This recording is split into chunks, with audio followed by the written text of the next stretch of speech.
السلام علیکم ورحمۃ اللہ وبرکاتہ۔ اللہ پاک آزمائش میں ڈال کر ہمیں بہانہ دیتا ہے توبہ، شکر اور صبر کا۔ یہ وقت تھوڑا مشکل ہوتا ہے لیکن ایک نہ ایک دن اچھا وقت بھی ضرور آتا ہے۔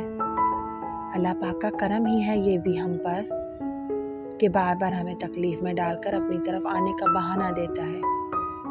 یہ وقت گزر ہی جاتا ہے، جیسے خوشی کے لمحے آتے جاتے ہیں ویسے ہی غم بھی آنے جانے والا ہے، لیکن اس یقین کے ساتھ آگے بڑھو گے کہ اللہ پاک جو کرتا ہے بہتر کرتا ہے، تو پھر یہ سفر آسان اور زندگی سکون والی لگے گی، اور شکر صبر سے تم وہ بھی پالو گے جو تم نے سوچا بھی نہیں ہوگا۔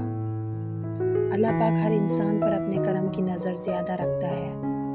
بے شک اللہ کے غصے سے زیادہ اس کی رحمت اور کرم ہے انسان پر۔ اللہ پاک فرماتا ہے، میرا بندہ میرے بارے میں جو گمان کرتا ہے میں اس کو پورا کرنے کے لیے اس کے پاس ہوتا ہوں، اور جب وہ مجھے پکارتا ہے تو میں اس کی پکار سنتا ہوں اور اس کے ساتھ ہوتا ہوں۔